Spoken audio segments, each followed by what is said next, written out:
قرآن مجید کی آیت میں نے آپ کی خدمت میں تلاوت کی وَمَن يُؤْمِن بِاللَّهِ وَمَن يَكْفُرْ بِالطَّاغُوتِ وَيُؤْمِن بِاللَّهِ فَقَدِ اسْتَمْسَكَ بِالْعُرْوَةِ الْوُثْقَىٰ لَا انفِصَامَ لَهَا، کہ جو شخص بھی طاغوت کا انکار کرے، طاغوت یعنی خداوند کریم کے علاوہ ہر وہ ہستی جس کی پرستش کی جائے، یا یوں کہا جائے کہ خداوند کریم کی ولایت کے علاوہ جتنی بھی ولایتیں ہیں اگر ان ولایتوں کا انکار کیا جائے گویا طاغوت کا انکار کیا گیا۔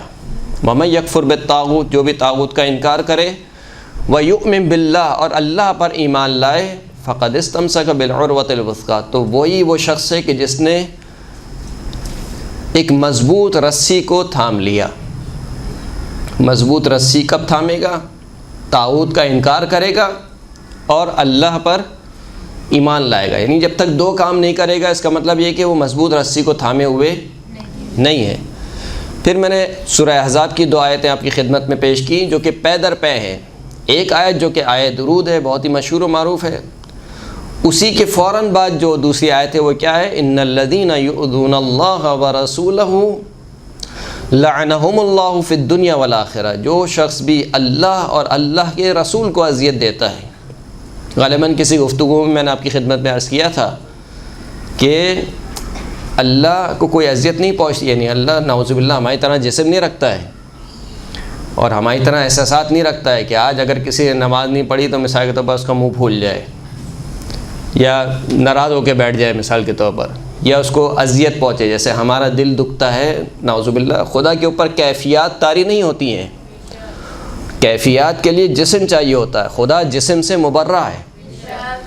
اب جب خدا کہہ رہا ہے کہ وہ ان الذین یؤذون اللہ، جو اللہ کو اذیت پہنچاتے ہیں، اللہ کو اذیت کیسے پہنچے گی؟ ورسولہ، یعنی جس نے اللہ کے نمائندے کو اذیت پہنچائی گویا اس نے اللہ کو اذیت پہنچائی۔ تو جو شخص بھی اللہ اور اللہ کے رسول کو اذیت پہنچاتا ہے لعنہم اللہ فی الدنیا والآخرہ، خداوند کریم اس کے اوپر دنیا میں بھی لعنت بھیجتا ہے اور آخرت میں بھی لعنت بھیجتا ہے۔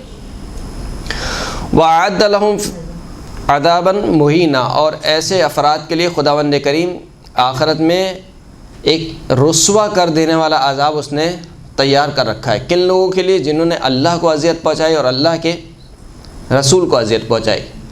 اب اللہ کے رسول کو اذیت پہنچانا کیا ہے؟ اذیت پہنچانا کسے کہیں گے؟ بہت سے طریقے ہیں کہ مثال کے طور پر اذیت پہنچ سکتی ہے کسی کو۔ مثال کے طور پر اگر آپ جسمانی طور پر اذیت پہنچانا چاہیں تو یہ الگ اعتبار سے، الفاظ کے اعتبار سے مثال کے طور پر نعوذ باللہ کسی کو برا بھلا کہیں تو اس کو اذیت پہنچتی ہے، یا اس کی اولاد کو مثال کے طور پر برا بھلا کہیں تو اس کو اذیت پہنچتی ہے۔ لیکن خداوند کریم اپنے رسول کے حق میں کتنی اذیت برداشت نہیں کر سکتا، یہ سوچنے کی بات ہے۔ یا ایھا الذین آمنوا لا تدخلوا بیوت النبی الا ان یؤذن لکم الی طعام غیر ناظرین اناہ، اے ایمان والو نبی کے گھروں میں داخل نہ ہو، الا ان یؤذن لکم، نبی کے گھروں میں داخل نہ ہو مگر یہ کہ تمہیں اجازت مل جائے۔ کس چیز کی اجازت مل جائے؟ الی طعام غیر ناظرین اناہ، دعوت دیں، خود رسول خدا تم کو دعوت دیں کھانے کی، اور جب کھانے کی دعوت کے لیے آ جاؤ تو غیر ناظرین اناہ، بار بار پتیلی کو مت تکتے رہو۔ یہ قرآن کی آیت ہے، جب ہمارے رسول کے گھر پر آ جاؤ دعوت پر، یعنی کھانے کے انتظار میں نہیں رہو، یعنی کھانا پک جائے گا تمہارے سامنے پیش ہو جائے گا، غیر ناظرین اناہ، وہ کھانے کی پتیلی کو مت دیکھتے رہو۔ ولیکن اذا دعیتم فادخلوا، لیکن جب تمہیں دعوت دی جائے فادخلوا، تو پھر ہمارے رسول کے گھروں میں داخل ہو جاؤ۔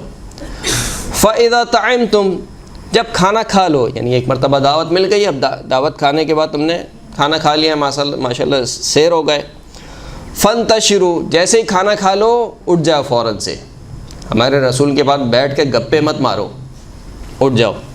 ولا مستأنسین لحدیث، یہ میں نے اس کا محاورتی یعنی بالکل سلیس ترجمہ کیا ہے، غیر مستأنسین لحدیث، یعنی اس آس میں بیٹھے نہ رہو کہ ابھی تو ہم اور گفتگو کریں گے، یعنی تھوڑی کچہری لگائیں گے، وقت بہت ہے۔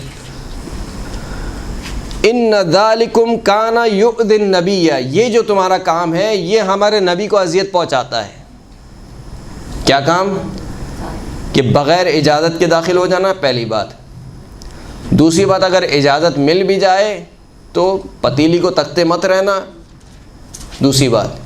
تیسری بات، اگر تم کھانا کھا چکو تو فوراً سے اٹھ جاؤ، ہمارے رسول کے پاس فوراً سے بیٹھے نہ رہو۔ کیوں؟ کان ذالکم یؤذی النبی، یہ جو تمہارا فعل ہے یہ چیز کیا کرتا ہے؟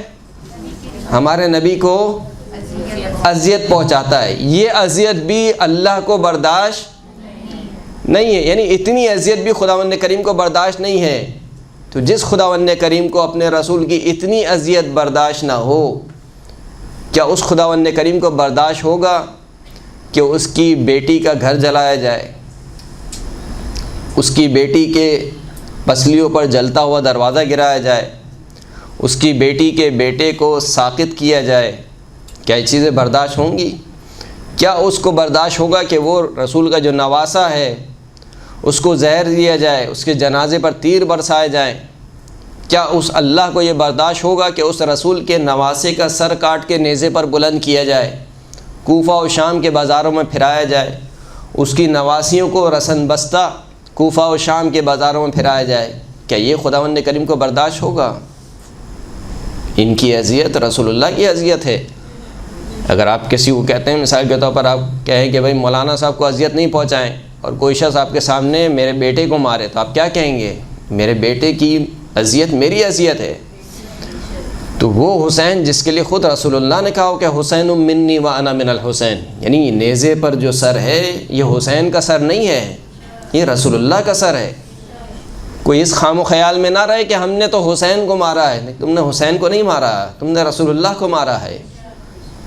جو عبید اللہ ابن زیاد، جو یزید حسین کے لبوں پر چھڑی مار رہا ہے، وہ حسین کے لبوں پر چھڑی نہیں مار رہا، وہ رسول اللہ کے لبوں پر چھڑی مار رہا ہے۔ یہ فاطمہ جس کے بارے میں رسول اللہ فرماتے ہیں کہ فاطمہ تو بضعۃ منی، فاطمہ میرا ٹکڑا ہے، یؤذینی ما آذاہا، جو چیز بھی فاطمہ کو اذیت پہنچاتی ہے وہ مجھے اذیت پہنچاتی ہے۔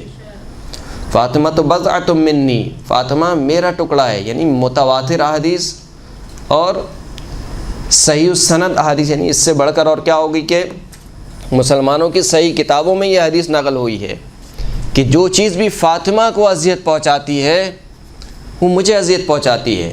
فاطمہ تو بضعۃ منی یؤذینی ما آذاہا، جو چیز بھی فاطمہ کو اذیت پہنچاتی ہے وہ مجھے اذیت پہنچاتی ہے۔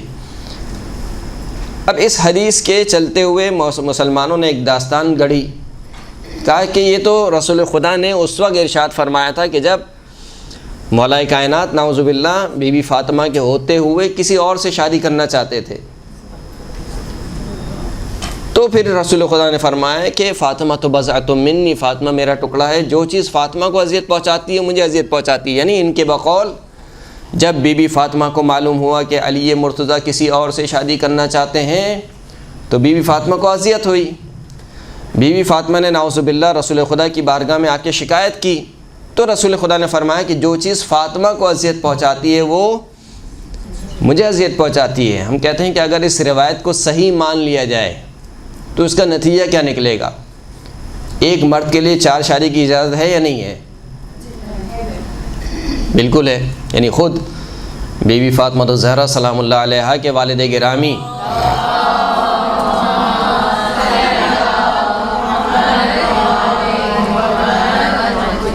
جس شریعت کو لے کر آئے ہیں اس شریعت میں ایک مرد کو حق دیا گیا ہے کہ وہ 4 شادی کر سکتا ہے۔ تو اول تو کیسے ممکن ہے کہ وہ شریعت جو خود بی بی فاطمہ کے والد گرامی لے کر آئے ہیں وہ شریعت جب نافذ ہو رہی ہو تو بیوی کو اذیت پہنچے؟ ثم اگر مان بھی لیا جائے تو اذیت پہنچ رہی ہے، تو اذیت ایک حلال کام پر پہنچ رہی ہے یا حرام کام پر پہنچ رہی ہے؟ حلال کام پہ۔ آپ کے بقول حلال کام پر بھی رسول اللہ نے کیا کہا؟ یؤذینی ما آذاہا۔ اب اگر مان بھی لیا جائے کہ ایک حلال کام پر اذیت پہنچ رہی تھی اور یہ حلال کام پر جو اذیت پہنچ رہی تھی یہ بھی رسول اللہ کو برداشت نہیں ہوئی، تو اگر مان بھی لیا جائے کہ مثال کے طور پر فدق بی بی فاطمہ کا حق نہیں تھا، مان بھی لیا جائے، اور پھر بی بی فاطمہ کو اذیت پہنچ رہی ہے تو رسول اللہ کو اذیت پہنچ رہی ہے نہیں پہنچ رہی ہے؟ جس طریقے سے یہاں پر اذیت پہنچ رہی ہے وہاں پر بطریق اولا اذیت پہنچ رہی ہے۔ وہاں پر تو آپ کہہ دیتے کہ نہیں یہ تو بی بی فاطمہ کا حق نہیں تھا، وہ ناحق ناراض تھیں، حالانکہ حدیث میں کوئی قید بیان نہیں کی کہ جب میری فاطمہ ناحق کسی سے ناراض ہو یا باحق کسی سے ناراض ہو تو اس کی ناراضگی اللہ کی ناراضگی ہے، اور اگر باحق کسی سے راضی ہو تو اس کی رضایت اللہ کی رضا ہے۔ ایسا نہیں ہے، مطلقاً حدیث ہے، مطلقاً حدیث ہے، یا فاطمہ ان اللہ یرضی لرضاک ویغضب لغضبک، اے فاطمہ تیرے راضی ہونے سے اللہ راضی ہو جاتا ہے، یعنی مطلقاً ہے۔ تیرے راضی ہونے سے یعنی کیا مطلب؟ یعنی اس کا مطلب یہ ہے کہ فاطمہ جب بھی کسی سے راضی ہوں گی باحق راضی ہوں گی، اور جب بھی کسی پر ناراض ہوں گی باحق ناراض ہوں گی۔ یہ ہو ہی نہیں سکتا کہ فاطمہ کسی سے ناحق ناراض ہو جائیں۔ ایک صلوات پڑھیں محمد و آل محمد۔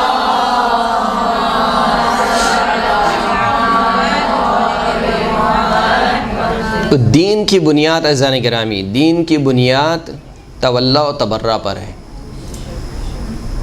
آپ ولایت اس وقت تک قبول نہیں کر سکتے جب تک تبرہ اختیار نہ کریں۔ وَمَن يَكْفُرْ بِالطَّاغُوتِ وَيُؤْمِن بِاللَّهِ، طاغوت کا انکار کرنا ہے، اللہ پر ایمان لانا، یعنی نہیں ہو سکتا آپ کہیں کہ جو اللہ حقیقی خدا ہے میں اس کی بھی عبادت کرتا ہوں اور یہ جو مورتی ہے اس کا بھی احترام کرتا ہوں، بالآخر دل نہ دکھے کسی کا، نہیں ہو سکتا۔ توحید کے مرحلے پر جس طریقے سے یہ کام ممکن نہیں ہے کہ آپ اللہ کی توحید کا بھی اقرار کریں اور غیر خدا کی عبادت بھی کریں یا غیر خدا کا احترام بھی کریں، ممکن نہیں ہے آپ کے لیے۔ یعنی آپ کو کہا جائے کہ آپ مسلمان نہیں ہیں، آپ موحد نہیں ہیں، توحید پرست نہیں ہیں۔ کیوں؟ آپ کہیں گے میں اللہ کو تو مان رہا ہوں، کہا نہیں، اللہ کو تو مان رہے ہو لیکن غیر خدا کا انکار نہیں کر رہے۔ لا الہ الا اللہ، پہلے نفی ہے بعد میں اقرار ہے۔ جب تک نفی اور اقرار نہیں ہوگا اس وقت تک کلمہ مکمل نہیں ہوگا۔ توحید کے مرحلے پر بھی یہی ہے، نبوت کے مرحلے پر بھی یہی ہے۔ آپ یہ نہیں کر سکتے کہ میں رسول اللہ کو بھی مانتا ہوں، مسیلمہ جو کذاب ہے اس کو بھی مانتا ہوں جس نے نبوت کا جھوٹا دعویٰ کیا، رسول اللہ کی نبوت کا بھی اقرار کرتا ہوں، اور فلاں جو جھوٹا نبی ہے مثال کے طور پر اس کا بھی احترام کرتا ہوں۔ نہیں ہو سکتا۔ آپ یہ نہیں کر سکتے کہ میں رسول اللہ کا بھی اتنا ہی احترام کرتا ہوں جتنا ابو جہل کا احترام کرتا ہوں۔ ممکن ہے آپ کے لیے؟ ممکن نہیں ہے۔ نہیں کہہ سکتے کہ میں رسول اللہ کا بھی احترام کرتا ہوں بعین نہیں اسی طریقے سے ابو لہب کا بھی احترام کرتا ہوں، بالآخر رسول خدا کے چچا تھے۔ یہ رشتہ داریاں اللہ نے ختم کر دیں، وہی رشتہ داری باقی رکھیں کہ جو ایمان پر استوار تھی۔ جو ایمان سے خارج ہو گئی، کہا تبت یدا ابی لہب، ابو لہب کے ہاتھ ٹوٹ جائیں، چاہے رسول کا چچا ہو۔ تو اب اگر کوئی جوش میں آ جائے اور رسول اللہ کی محبت میں کہ وہ تو رسول کے چچا تھے اور ان کی بھی نعتیں پڑھنے لگے، نہیں ہو سکتا یہ کام، درست ہے؟ جس طریقے سے یہ کام توحید کے مرحلے پر نہیں ہو سکتا، نبوت کے مرحلے پر نہیں ہو سکتا، تو امامت کے مرحلے پہ کیسے ہو سکتا ہے؟ یعنی آپ مولا کائنات کی ولایت کا بھی اقرار کریں اور پھر ممبر سے ان لوگوں کے فضائل بھی پڑھیں کہ جنہوں نے مولا کائنات کی ولایت کو غصب کیا، کیسے ممکن ہے؟ تولی ولایت اس وقت تک مکمل نہیں ہوگی جب تک اس کے ساتھ براءت نہ ہو، براءت نہ ہو۔ قرآن مجید بھری پڑھی ہیں قرآن مجید کی آیتیں۔ اب ایسے موقع پر کچھ لوگوں کو اخلاقیات یاد آ جاتے ہیں۔ مومن کو زیب نہیں دیتا وہ کسی کو برا بلا کہے، وہ آپ کا اخلاق رسول اللہ کے اخلاق سے بہت زیادہ ہے۔ رسول اللہ فرماتے ہیں کہ بارے میں خود قرآن مجید کہتا ہے کہ انک لعلی خلق عظیم، اے حبیب آپ اخلاق کی عظیم منزلت پر فائز ہیں۔ وہ جو رسول اخلاق کی عظیم منزلت پر فائز ہے، وہ رسول جنگ خندق میں عمر بن عبدود جب وہ چیخ چیخ کے پکار رہا تھا کہ اے مسلمانوں تم میں سے کوئی ہے جو میرے مقابلے پر آئے، اور رسول کی گود میں بیٹھے ہوئے مسلمان بجائے کہ جاتے اس سے اس کا قصیدہ پڑھنے لگے، اس کی شجاعت کے گن گانے لگے، کہ یہ تو اتنا شجاع ہے کہ ایک ہاتھ سے اونٹنی کو اٹھا لیتا ہے، اونٹنی کو ڈھال بنا لیتا ہے۔ 3 مرتبہ اس نے پکارا، 3 مرتبہ رسول اللہ نے کہا کہ کون ہے جائے گا؟ ایک ہی شخص کھڑا ہوا کہ جس کا نام تھا ابو طالب کا بیٹا علی ابن ابی طالب۔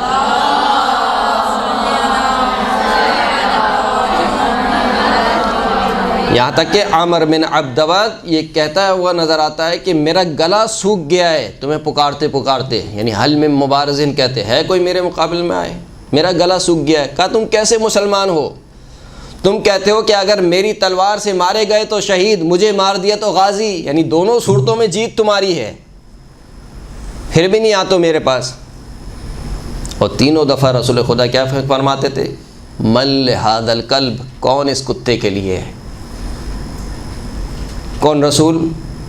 جو اخلاق کی عظیم ترین منزلت پر فائز ہے، وہ کہہ رہا ہے کہ من لہذا الکلب، کون ہے جو اس کتے کی زبان بند کرے؟ تو آپ کا اخلاق رسول اللہ کے اخلاق سے زیادہ ہے۔ بڑے مسلمان کچھ بھولے بھالے بنتے ہیں کہ نہیں بس یزید جو ہو گیا انشاءاللہ اللہ سب کو بخشنے والا ہے۔ تو پھر صحیح ہے، پھر شیطان کے لیے بھی آپ کہیے، کیوں پڑھتے ہیں آپ اعوذ باللہ من الشیطان الرجیم؟ کیوں بار بار آپ شیطان کو برا بھلا کہتے ہیں؟ شیطان کے لیے بھی سافٹ کارنر رکھیے کہ انشاءاللہ خدا اس کو بھی بخش دے گا۔ ہم اپنی زبان کیوں گندی کریں اعوذ باللہ من الشیطان الرجیم کہہ کر؟ وہ قرآن مجید کی آیتیں بھری پڑی ہیں، بار بار ظالمین پر لعنت ہو رہی ہے۔ البتہ یہ لعنت کے معنی یہ نہیں ہے جو ہم اردو زبان میں لعنت کے معنی لیتے ہیں۔ نہیں، اردو زبان میں اب کسی بھی ہم کہتے ہیں تجھ پر لعنت ہو، نہیں، ایک طریقے سے فوش اور گالی سمجھی جاتی۔ عربی زبان میں فوش اور گالی سے بڑھ کر ہے، یعنی کیا مطلب؟ یعنی آپ کہتے ہیں کہ اللہ تجھے رحمت الہی سے دور کرے، یعنی یہ چیز شاید نہیں بلکہ یقیناً ایک گالی سے، فوش ترین گالی سے بڑھ کر ہے کہ آپ کسی کے لیے دعا کریں، بد دعا کریں کہ خدا تجھے رحمت الہی سے کیا کرے؟ دور کر دے۔ یعنی رحمت الہی اگر کسی کے پاس نہیں رہی تو کیا بچے گا؟ کچھ بھی نہیں بچے گا۔ تو یہ تبرہ، جب ہم تبرے کا نام سنتے ہیں تو کیونکہ کچھ ہماری بھی کچھ غلطیاں ہیں، بہرحال اس میں اعتراف کرنا چاہیے، کچھ ایسی محافلیں ہوئی ہیں کہ جس میں اس عظیم عبادت کے صورت کو بگاڑ دیا ہے۔ تبرہ عظیم عبادت کا نام ہے زن گرامی، یعنی جس طریقے سے ولایت عبادت ہے، تبرہ بھی کیا ہے؟ مقدس عبادت ہے۔ یعنی تبرہ ذہنی تفریح کا نام نہیں ہے کہ آپ کہیں کہ میں دل کی بھڑاس نکال رہا ہوں خالی، یعنی کسی نے مثال کے طور پر آپ کو سنا دیا ہو اور کبھی موقع لگا ہو تو آپ کیا کرتے ہیں؟ یعنی سناتے ہیں اس کو۔ کیوں سناتے ہیں؟ دل کی بھڑاس نکالنی۔ بھائی دل کی بھڑاس میں اس وقت نکالوں جب میری کوئی ذاتی دشمنی ہو۔ ہماری کسی سے کوئی ذاتی دشمنی ہے؟ کوئی ذاتی دشمنی نہیں ہے، ہم تو رسول اللہ کی سنت پر عمل کر رہے ہیں۔ رسول اللہ نے کہا کہ میرے اہل بیت سے محبت رکھو، محبت کا تقاضا یہ ہے کہ ان کے دشمنوں سے دشمنی رکھو، یعنی محبت اس وقت تک پوری نہیں ہوگی جب تک ان کے دشمنوں سے دشمنی نہ رکھی جائے۔ تو تولا اور تبرہ جب تک آپس میں نہیں ملیں گے یہ دین کی اساس مکمل نہیں ہوگی۔ اسی لیے زیارت عاشوراء میں آپ کیا پڑھتی ہیں کہ اے خدا میں تجھ سے قریب ہونا چاہتا ہوں، کس چیز کے ذریعے سے؟ امام حسین کے دشمنوں سے براعت کے ذریعے۔ یعنی کیا مطلب؟ یعنی تقرب الہی کا ذریعہ ہے تبرہ۔ اگر اسی طریقے سے انجام پائے جس طریقے سے معصومین نے انجام دیا ہے، اسی طریقے سے انجام پائے۔ تولا و تبرہ، اگرچہ کہ تبرہ و تولا کا اظہار کہاں کرنا ہے، کیسے کرنا ہے، یہ ایک فرعی مسئلہ ہے، لیکن اصل تبرہ اور اصل تبرہ جو عقیدہ ہے یہ عقیدہ درست ہونا چاہیے۔ ممکن ہے کہ کسی جگہ پر خود امام کہیں کہ تم نے کیا کام کیا، جیسے کہ ہوا ہے ایک شخص امام کی خدمت میں آیا، کہا کہ کوفے میں آپ کا ایک چاہنے والا ہے اور وہ کھلے عام تبرہ کرتا ہے۔ تو امام نے کہا کہ تمہیں کیا ہوا ہے، کیا تم نے قرآن مجید کی آیت نہیں پڑھ رکھی ہے کہ تم ان کے جھوٹے خداؤں کو گالی نہ دو تاکہ وہ تمہارے سچے خدا کو گالی نہ دے۔ ایک مرتبہ یہ کہ تبرہ آپ کو کہاں کرنا ہے یہ ایک الگ مسئلہ ہے، لیکن تبرہ کرنا چاہیے یا نہیں کرنا چاہیے اس میں تو کوئی یعنی ڈیبیٹ ہی نہیں ہے۔ آپ کے دل میں دشمنان اہل بیت اطہار اول سے آخر تک ان کے لیے سافٹ کارنر نہیں ہونا چاہیے۔ اب اس کا اظہار کہاں کرنا ہے یہ الگ مسئلہ ہے، اظہار بھی کرنا ہے، ایسا نہیں کہ نہیں کرنا ہے، لیکن کہاں کرنا ہے اور کیسے کرنا ہے یہ ایک الگ مسئلہ ہے۔ التقیۃ دینی و دین و آبائی، تقیہ میرا دین ہے اور میرے آباء و اجداد کا دین ہے۔ جس نے قیام قائم سے پہلے تقیہ کو ترک کیا گویا اس نے دین کو ترک کیا۔ لہذا تولا و تبرہ دین کی اساس ہیں اور ہر مرحلے پر تولا و تبرہ ضروری ہے، توحید کے مرحلے پر بھی، نبوت کے مرحلے پر بھی اور امامت کے مرحلے پر بھی۔ کچھ احادیث ہیں جو آپ کی خدمت میں پیش کرنا چاہتا ہوں۔ ایک صلوات پڑھیں محمد و آل محمد۔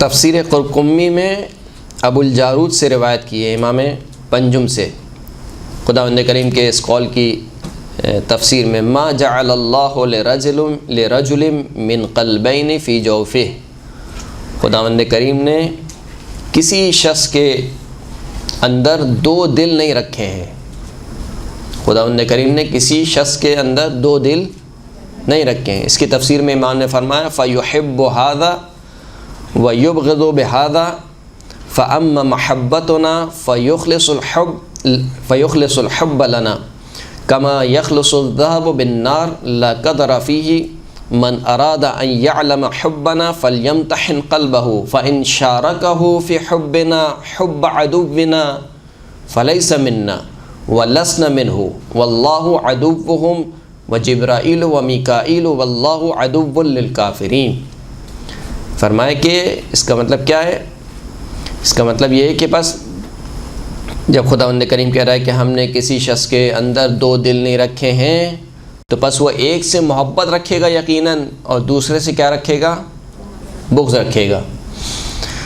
جو ہماری محبت ہے بس اس محبت کو ہمارے لیے خالص کر دو، امام فرماتے ہیں اہل بیت اطہار کی محبت کو ہمارے لیے خالص کر دو، بالکل ایسے ہی کہ جس طریقے سے سونے کو آگ میں جلا کر خالص کیا جاتا ہے، یعنی خالص سونا جو نکلتا ہے معدنیات سے اس کو آگ میں جلایا جاتا ہے، بھٹی میں اس کو جلایا جاتا ہے، تو جب جلایا جاتا ہے تو اس کا جتنا بھی جو ناخالص ہوتا ہے وہ جل جاتا ہے اور خالص سونا باقی رہ جاتا ہے۔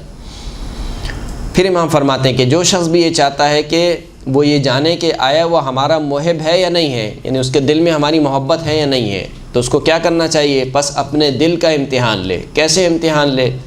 بس اگر ہماری محبت میں ہمارے دشمن کی محبت کو شریک کرے، یعنی ہم سے بھی محبت ہو اور ہمارے دشمن سے بھی محبت ہو، فلیس منا، پس وہ ہم میں سے نہیں ہے، ولسن منہ، اور ہم بھی ان میں سے نہیں ہیں، یعنی حسین بھی رضی اللہ اور یزید بھی رضی اللہ، ایسا نہیں چلے گا، یہ نہیں ہو سکتا۔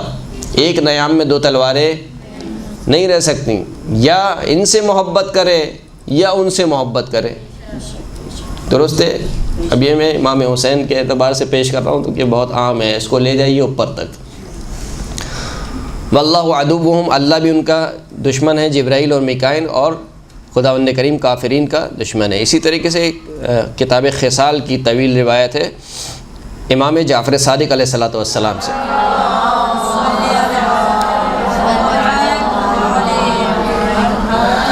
فرماتے ہیں کہ حب اولیاء اللہ واجب والولایت لہم واجبہ، اللہ کے اولیاء سے محبت رکھنا واجب ہے اور ان کی ولایت رکھنا واجب ہے، والبراءۃ من اعدائہم واجبہ، اور ان کے دشمنوں سے اظہار براءت۔ اظہار براءت کا کیا مطلب ہے؟ یعنی لا تعلقی، ہمارا ان سے کوئی تعلق نہیں ہے، اور اظہار براءت کا سب سے جو اہم ترین حصہ ہے وہ یہ کہ وہ ان کے حق میں بد دعا کرتا ہے، یعنی لعن کرتا ہے، ان پر نفرین کرتا ہے۔ والبراءۃ من اعدائہم واجبۃ ومن الذین ظلموا آل محمد صلی اللہ علیہ وہتکوا حجابہ، ان لوگوں سے بھی براءت واجب ہے جنہوں نے آل محمد پر ظلم ڈھایا، وہتکوا حجابہ، جس نے آل محمد صلی اللہ علیہ وآلہ وسلم کے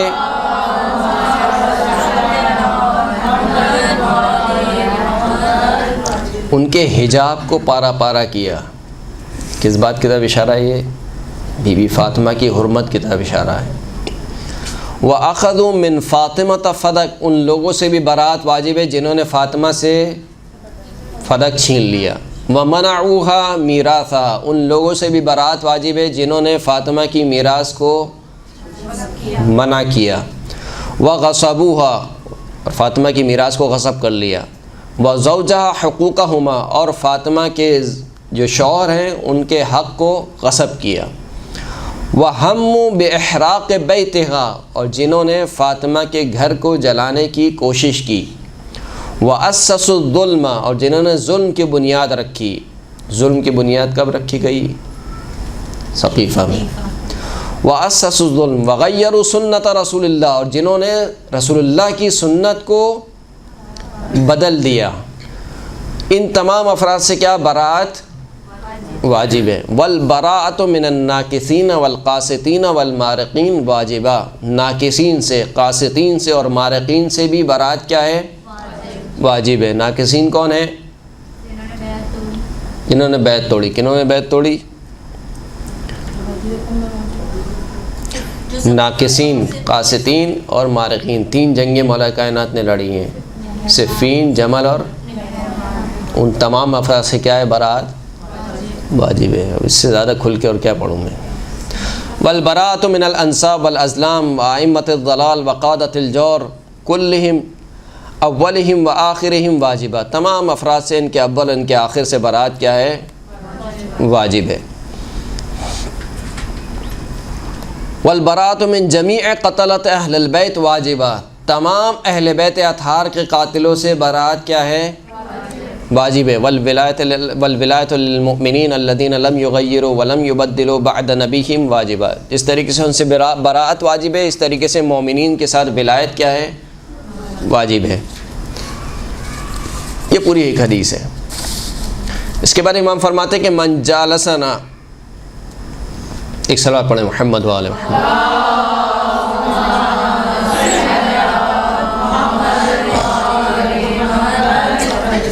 من لم يعرف سوء ما أتى إلينا من ظلمنا وذهاب حقنا وما ركبنا به فهو شريك من أتى إلينا فيما ولينا به، جس شخص کو کوئی پرواہ نہ ہو کہ ہمارے ساتھ کیا کیا گیا، جس طریقے سے آج کل ہوتا ہے۔ کیا ہوتا ہے آج کل؟ بس چھوڑیں، جو ہو گیا ہو گیا، اب اس کو پرانی باتوں کو ریدنے کا کیا فائدہ؟ ہو گیا، مولا کا حق غصب ہو گیا، کیا کر سکتے ہیں؟ یہ فاطمہ پہ ظلم ڈھائے گئے، بس ان باتوں کو چھوڑ دیں۔ آپ نے کیا کرنا ہے اس کو یاد رکھیں۔ فرماتے ہیں کہ جو شخص اس کو کوئی فکر نہ ہو، جو نہ جانتا ہو کہ ہمارے ساتھ کیا برا فعل انجام دیا گیا، ہم پر کیا ظلم ڈھایا گیا، جو شخص کو اس کی پرواہ نہ ہو کہ ہمارا حق غصب کیا گیا، فہو شریک، پس ایسا شخص شریک ہے اس شخص کے ساتھ جس نے ہم پر ظلم ڈھایا ہے۔ جس کو کوئی پرواہ نہ ہو کہ ہمارے ساتھ کیا کیا گیا، بس وہ کہے کہ نہیں، بس آج کے دور میں بس مسلمانوں کو اکٹھا ہونا چاہیے، فنا ہونا چاہیے، فنا تقریریں، وہ ساری باتیں اپنی جگہ درست ہیں، لیکن آپ کہیں کہ نہیں، یعنی وحدت مسلمین کا سودا اہل بیت اطہار کے دشمنوں سے ان کی تعریف کے عوض نہیں کیا جا سکتا، ان کو قبول کرنے کے عوض نہیں کیا جا سکتا۔ یہ الگ بات ہے کہ صحیح ہے۔ بہرحال اپنے اصحاب سے رسول اللہ نے پوچھا کہ ایُّ عُرَى الایمان اوثق، فقالوا اللہ ورسولہ اعلم، فرمایا کہ ایمان کی کون سی رستی سب سے زیادہ مضبوط اور محکم ہے؟ تو اصحاب نے کہا کہ اللہ اور اس کے رسول زیادہ بہتر جانتے ہیں۔ تو رسول اللہ نے کہا کہ بتاؤ، یعنی میں تم لوگوں سے پوچھنا چاہتا ہوں۔ فقالوا یا ابن رسول اللہ، تو یہ چھٹے امام کی حدیث ہے، تو کہا کہ اے رسول اللہ کے بیٹے، الصلاۃ، کہا کہ نماز جو ہے وہ سب سے محکم ترین رسی ہے۔ امام نے فرمایا کہ ان للصلاۃ فضلا ولکن لیس بالصلاۃ، یقیناً نماز کی اپنی فضیلت ہے، لیکن نماز سب سے مضبوط رسی نہیں ہے۔ قالوا الزکوٰۃ، کہا کہ زکوٰۃ، پھر امام نے کہا کہ یقیناً زکوٰۃ جو ہے وہ بافضیلت چیز ہے، لیکن زکوٰۃ بھی اور رسی نہیں ہے۔ پھر کہا کہ ماہ رمضان کے روزے کا، یقیناً ماہ رمضان کے روزوں کی فضیلت ہے، لیکن ماہ رمضان کے روزے بھی نہیں ہے۔ پھر کہا کہ حج اور عمرہ، امام نے فرمایا کہ ان کی فضیلت اپنی جگہ، لیکن حج اور عمرہ بھی نہیں۔ پھر کہا کہ جہاد کی یقیناً اپنی فضیلت ہے، لیکن جہاد بھی سب سے مضبوط رسی نہیں ہے۔ جب یہاں تک پہنچے تو پھر کہا کہ اب امام آپ خود ہی بتا دیجئے کہ کون سی ایمان کی رسی سب سے زیادہ مضبوط ہے۔ فقال، تو امام نے فرمایا، قال رسول اللہ نے فرمایا کہ ان اوثق عر الایمان، ایمان کی سب سے مضبوط رسی الحب فی اللہ والبغض فی اللہ، اللہ کے لیے کسی سے محبت کرنا اور اللہ کے لیے کسی سے بغض رکھنا، وتوال ولی اللہ وتعاد عدو اللہ، اور اللہ کا جو ولی ہے اس کی ولایت کا اقرار کرنا، اور اللہ کا جو دشمن ہے اس سے دشمنی رکھنا، یہ سب سے مضبوط ترین رسی ہے۔ ایک شخص امام کی خدمت میں پہنچا اور فرمایا کہ ان فلانا یوالی کا الا انہ یضعف عن البراءۃ من عدوکم، فلاں شخص ہے جو آپ سے محبت تو کرتا ہے لیکن آپ کے دشمنوں سے برات میں تھوڑا سا کمزور ہے، یعنی ان کے لیے بھی سافٹ کارنر رکھتا ہے۔ فقال ہیہات کذب من ادعى محبتنا ولم يتبرأ من عدونا، کتنا بعید ہے، جھوٹا ہے وہ شخص جو ہماری محبت کا دعویٰ کرے لیکن ہمارے دشمنوں سے براءت نہ رکھے۔ وہ شخص کیا ہے؟ جھوٹا ہے۔ شخص امام کی مولا کائنات کی خدمت میں حاضر ہوا اور کہا کہ احبک و احب فلانا، آپ سے بھی محبت رکھتا ہوں اور فلاں سے بھی محبت رکھتا ہوں۔ امام کے بعض دشمنوں کا نام لیا۔ فقال، امام نے فرمایا کہ اما الآن فانت اعور، ابھی تو کاڑا ہے، ایک آنکھ والا ہے۔ فاما ان تعمى واما ان تبصر، یا تو پورا اندھا ہو جا، یعنی ہم سے محبت نہ رکھ، ہمارے دشمنوں سے ہی محبت رکھ، واما ان تبصر، یا پورا بینا ہو جا، یعنی جب ہماری محبت رکھی ہے تو فقط ہم سے ہی محبت رکھ، ہمارے دشمنوں سے محبت نہ رکھ۔ تو یہ جو میں نے پوری مقدمہ چینی آپ کے لیے کی، وہ کس لیے کی کہ اہل بیت اطہار کے دشمنوں سے براءت رکھنا کیا ہے؟ واجب ہے، ضروری ہے، ایمان کا حصہ ہے، یعنی ایمان مکمل نہیں ہو سکتا۔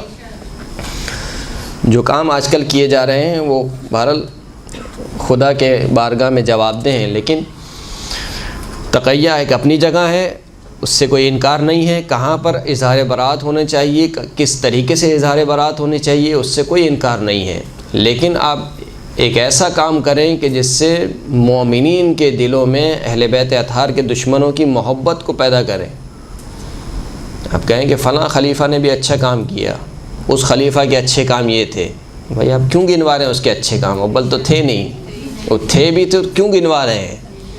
یعنی چاہتے کیا ہیں؟ یعنی ہمارے دل میں ان کی محبت پیدا ہو، محبت ڈالنا چاہتے ہیں، یعنی کیا مجھے سمجھ نہیں آتی کہ کیا مصلحت ہے کہ خلفاء کے کاموں کو پیش کیا جائے، وہ بھی ہمارے سامنے کو پیش کرنا ہے صحیح، جہاں پر مثال کے طور پر مکس گیدرنگ ہو، وہ مکس گیدرنگ میں آپ پیش کیجئے، آپ دل کھول کے پیش کیجئے، کوئی مسئلہ نہیں ہے۔ نہیں، جہاں خالصتاً شیعوں کی گیدرنگ ہے تو آپ کو کیا لگی پڑی ہے کہ آپ مثال کے طور پر ان خلفاء کے کارنامے گنوا رہے ہیں، اور وہ بھی کارنامے کہہ کر گنوا رہے ہیں جو کارنامے نہیں ہیں، یعنی جو خود اہل سنت کہتے ہیں کہ یہ صحیح کام نہیں کیا، اس کو آپ کارنامے کہہ کے گنوا رہے ہیں۔ کسی خلیفہ کو آپ کہہ دیتے ہیں کہ مومن آل بنی امیہ، بھائی مومن آل بنی امیہ نے کیا؟ عمر بن عبدالعزیز، درست ہے کہ بنو امیہ میں اگر کوئی ڈھنگ کا شخص گزرا ہے تو عمر بن عبدالعزیز ہے، جس نے فدق واپس کیا اور تبرہ بند کرایا، ہم بھی مانتے ہیں، لیکن بالآخر خلافت نہیں دی چوتھے امام کو، جو حق تھا چوتھے امام کا، وہ ناحق بیٹھا ہوا تھا۔